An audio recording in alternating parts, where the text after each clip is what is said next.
Akashvani Adilabad 100.2 FM మనస్సు నిండా పుస్తకంతో చక్కటి తెలుగు వచన రచన వినిపించే కార్యక్రమం సంగీత సౌరభాలు పుస్తక ధారావాహిక పఠనం నాద ప్రసక్తి మొదటి భాగం రచనా పఠనం ఎస్ రాజవర్ధన్. సంగీతానికి మూలం నాదం. నాదం సృష్టికి మూలం కనుక సంగీతమే సృష్టికి మూలం. ఒకసారి నాదరహిత విశ్వాన్ని ఊహించుకుంటే భయం కలుగుతుంది. అంతా నిశ్శబ్దం, భయంకరమైన నిశ్శబ్దం. ఇటువంటి ఆలోచనతోనే మా చిన్ననాట ఒక హిందీ చిత్రం వచ్చింది. దాని పేరు షోర్. షోర్ అంటే గోల, అల్లరి, రణగుణ ధ్వని అనే అర్థాలు వస్తాయి. పిల్లల అల్లరి వింటూ క్యా షోర్ మచారే అని హిందీ వాళ్ళు విసుక్కుంటారు. మనము అంతే, ఎవరికైనా గోల గోలనే కదా. ఆ చిత్రంలోని కథానాయకునికి రణగుణ ధ్వనులే కాదు, ఏ ధ్వని గిట్టదు. అంతా చికాకుగానే ఉంటుంది. కథ సగం వరకు వచ్చేసరికి ప్రమాదవశాత్తు కథానాయకునికి చెముడు వచ్చి ఏ చిన్ని అలికిడినైనా వినలేని పరిస్థితి ఏర్పడుతుంది. అప్పుడు రణగుణ ధ్వనులు వినడానికి అలమటించిపోతాడు. టూకీగా ఇది కథ. ఆ కథానాయకుడు ఎవరో చెప్పలేదు కదా. అతడు ఆనాటి అందాల నటుడు, దాదా ఫాల్కే అవార్డు పొందిన మనోజ్ కుమార్. రణగుణ ధ్వనులను గురించి ఎవరికైనా ఆక్షేపణ ఉంటుంది, కానీ సుస్వరాలను వినని వారుంటారా? వినాలని కోరని వారుంటారా? చెవి కోసుకోకపోయినా ఒక్క క్షణం విని ఆనందించలేరా? అటువంటి సుస్వరాల గురించి, సునాదాల గురించి మాట్లాడుకోవటానికే ఈ ముచ్చటంతా. ప్రకృతిలో రకరకాల ధ్వనులు వినిపిస్తూ ఉంటాయి. అయితే అవన్నీ శ్రవణపేయమైనవి కావు, అంటే చెవికింపు కావు. కొన్ని మాత్రమే శ్రావ్యమైనవి.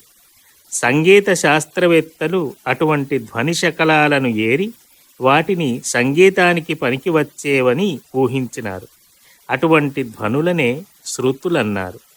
అవి వినిపించినట్లే వినబడి లుప్తమైపోతాయి.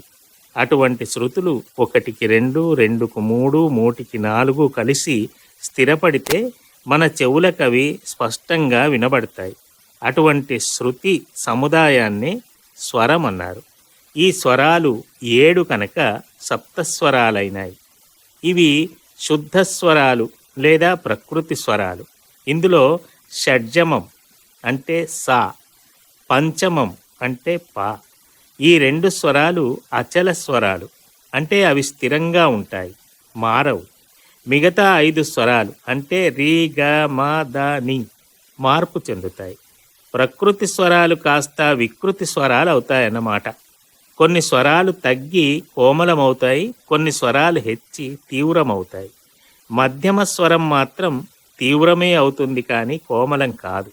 ఈ విధంగా మార్పు చెంది అన్నీ కలిసి 12 స్వరాలుగా రూపుదిద్దుకుంటాయి కనుక వీటిని 12 స్వరస్థానాలు అన్నారు. ఇంతవరకు చెప్పుకున్నది హిందుస్థానీ సంగీతం ప్రకారం స్వర సముదాయం. కర్ణాటక సంగీతంలో సప్తస్వరాలకు 22 శృతులుంటాయి. సుస్వరాల గురించి మాట్లాడుతూ స్వరాలు ఎలా ఏర్పడ్డాయో ముచ్చటించుకున్నాం. ఈ స్వరాలను సంగీతంలో పాడే సమయంలో లేదా వాయించే సమయంలో సరిగమలతో సర్కస్ ఫీట్లు చేస్తుంటారు. దీనికి పాండిత్యంతో పాటు కఠోర సాధన అవసరం. ఈ సరిగమల ప్రస్తారాన్ని హిందుస్థానీలో సర్గం అంటే కర్ణాటక సంగీతంలో స్వరప్రస్తారం అంటారు. లీలామానుష రూపుడైన శ్రీకృష్ణుని వేణుగానాన్ని విన్న పశుపక్షాదులేగాక గోపాలురు, గోపికలు ఏ విధంగా పరవశులైనారో మనకు శ్రీ మహాభాగవతం తెలుపుతున్నది. నాగస్వరం విన్న నాగన్న పడిగెత్తి ఆడటం, గుక్కపెట్టి ఏడుస్తున్న శిశువు తల్లి జోలపాట అందుకోగానే హాయిగా నిద్రపోవటం, ఇవన్నీ సహజంగానే జరిగిపోతాయి. అందుకే శిశుర్వేత్తి పశుర్వేత్తి వేత్తిగాన రసపని అన్నారు. దేవతలు సంగీత ప్రియులే. నారదుల వారి చేతిలో ఉండే వీణ పేరు మహతి. తుంబురుడు సంగీతజ్ఞుడే. ఇతని వీణ పేరు కళావతి. కిన్నెరలు, కింపురుషులు, గంధర్వులు సంగీతాన్ని సొంతం చేసుకున్నారు గనక చక్కని గాత్రం గల వారిని హిందుస్థానీ సంగీత రసజ్ఞులు గంధర్వ బిరుదుతో పిలుచుకున్నారు. ఉస్తాద్ రహమత్ ఖాన్ సాహెబ్ను భూగంధర్వ అన్నారు. రాంభావ్ కుంద్గోల్కర్ను సవై గంధర్వ అన్నారు. నారాయణరావు రాజహంసను బాలగంధర్వ అన్నారు. సౌదాగర్ నాగనాథ్ గోరేను ఛోటా గంధర్వ అన్నారు. సిద్ధరామప్ప కోంకళిని కుమార్ గంధర్వ అన్నారు. వీరందరూ గంధర్వ అనే బిరుదునామాలే స్థిరనామధారులుగా ప్రసిద్ధికెక్కినారు. తెలుగు పౌరాణిక పద్యనాటక రంగంపై మరాఠీ నాటక రంగ ప్రభావం బాగానే ఉండేది. తెలుగు నటులు మరాఠీ బాలగంధర్వలాగా పాడే ప్రయత్నాలు చేసినారు. అటువంటి వారిలో ఈలపాట రఘురామయ్య గారొకరు. జొన్నవిత్తుల శేషగిరిరావు అనే నటుణ్ణి మన వాళ్ళు ఆంధ్ర బాలగంధర్వ అన్నారు. గంధర్వుల ప్రసక్తితో ఇంత దూరం వచ్చినాం. ఇంకా కిన్నెరలున్నారు. స్త్రీలను కిన్నెర కంఠులన్నారు. కిన్నెర కంఠి అని కూడా అంటారు. ఒక రకమైన వీణను కిన్నెర అన్నారు. దేవలోకంలోని అప్సరసలు స్వతహాగా నర్తకీమణులే అయినా వారు గాంధర్వ విద్యలో ఆరితేరినవారు. అంటే సంగీత సామ్రాట్టులే. వరోధిని ప్రవరాఖ్యునికి తన పరిచయం చేసుకుంటూ రహిబుట్ట జంత్ర గాత్రముల రాల్గరగించు విమల గాంధర్వంబు విద్య మాకు అంటుంది. అంటే ఒక్క గాత్ర సంగీతమే గాక జంత్ర వాద్య సంగీతంలో కూడా రాళ్ళు కరిగించే అంతటి శక్తి తన సంగీతానికి ఉన్నదని చెప్పుకున్నది. అంతేగాక ప్రవరాఖ్యుడక్కడికి చేరుకున్న సమయంలో ఆమె చక్కగా వీణ వాయిస్తున్నది. అంటే ఆమె ప్రవీణ కూడా అన్నమాట. బాగా వీణ వాయించగల వారిని ప్రవీణులంటారు. ఈనాడు అందరూ ప్రవీణులే. వీణంటే ఏమిటో తెలియని వారు కూడా. నారద వీణ, తుంబురు వీణ గురించి చెప్పి సరస్వతీదేవి వీణను చెప్పలేదనుకుంటున్నారేమో. అదేం కాదు. సంగీత సాహిత్యాలకు అధిదేవత అయిన సరస్వతీదేవి చేతిలోని వీణ పేరు కచ్ఛపి. ఆమె గురించి ఎంత చెప్పుకున్నా తక్కువే. సరస్వతీదేవి ఎల్లప్పుడూ వీణ వాయిస్తూ సుస్వరాలను వెదజల్లుతూ ఉంటుందట.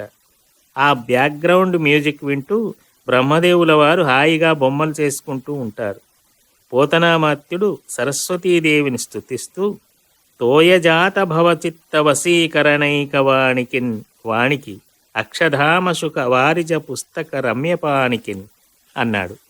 తోయజాత భవుడంటే బ్రహ్మదేవుడు. అతని చిత్తాన్ని తన సంగీతం చేత వశం చేసుకున్న వాణి ఆమె. అయితే ఆమెకున్న 4 చేతుల్లో అక్షమాల, చిలుక, పద్మము, పుస్తకము అనే 4 వస్తువులున్నాయన్నారు కానీ వీణ ప్రసక్తి లేదు ఇందులో. ఇదొక వింతైన విషయం. సరస్వతీదేవి చేతిలో వీణ ఉండటం అలంకారంగా చిత్రకారులు చిత్రిస్తారు. బాసర సరస్వతీదేవి అమ్మవారి చేతిలోనూ వీణ ఉన్నది. దేవతల చిత్రాలకు రూపకల్పన చేయబోనిన రాజా రవివర్మ సరస్వతీదేవి చిత్తరువు కోసం అంజనీబాయి మాల్పేకర్ను మోడల్గా ఎన్నుకున్నారు. గాన తపస్వినిగా పేరుగాంచిన అంజనీబాయి భేండీ బజార్ ఘరానాకు చెందిన ఉస్తాద్ నజీర్ ఖాన్ సాహెబ్ పట్టశిష్యురాలు. అప్సరసల అందం, కిన్నెర కంఠం, గంధర్వ గానం ఈ విశేషాలు ఒకే చోట కలబోస్తే అంజనీబాయి మాల్పేకర్ అవుతుంది. హిందుస్థానీ సంగీతంలో ఆమె ఒక మేరు శిఖరం వంటిది. అందుకే రాజా రవివర్మ ఆమెను సరస్వతీదేవిగా చిత్రీకరించి అజరామరం చేసినాడు. ఆమె చేతిలో వీణ నిలబెట్టి ఉండడం విశేషం. ఇది తంజావూరు శైలి. Mount Everest of Hindustani music అని రసజ్ఞుల చేత మన్ననలందుకున్న ఉస్తాద్ అల్లాదియా ఖాన్ సాహెబ్ జైపూర్ అత్రోళీ ఘరానాకు చెందినవారు. వారి పట్టశిష్యురాలు మేనకాబాయి శిరోడ్కర్. ఆమె సంగీత నాట్యాలలో విశేష ప్రఖ్యాతిగాంచింది. ఆమె కూడా అప్సరస వంటి అందగత్తెనే. కానీ ఎందుకో సంగీతాన్ని వదిలి కేవలం నర్తకిగానే గొప్ప పేరు తెచ్చుకున్నది.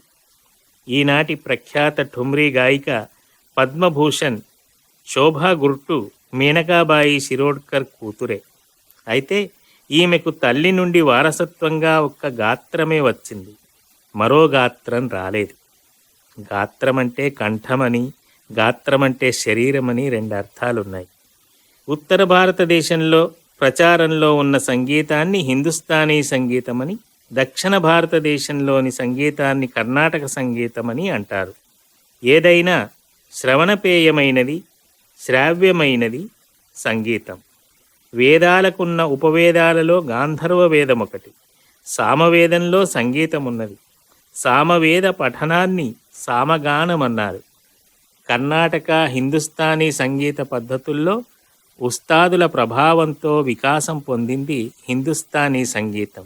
అయితే పూర్తిగా శుద్ధంగా ఉన్నది కర్ణాటక సంగీతమని కొందరి భావన. దక్షిణాది సంగీతాన్ని కర్ణాటక సంగీతమని అంటారు. కేవలం కన్నడ ప్రాంతపు సంగీతమని అర్థం కాదు. దక్షిణ భూభాగాన్నంతటినీ కర్ణాటక ప్రాంతంగానే భావించవలసి వస్తుంది. ఎందుకంటే దక్షిణ భారతదేశాన్ని స్వతంత్ర మహారాజ్యంగా ఏలిన కర్ణాటాధిపుడైన హోయసల ముమ్మడి బల్లాల దేవుని విజయ చిహ్నముగా దక్షిణ భారతదేశాన్ని కర్ణాట దేశమని పిలిచేవారు.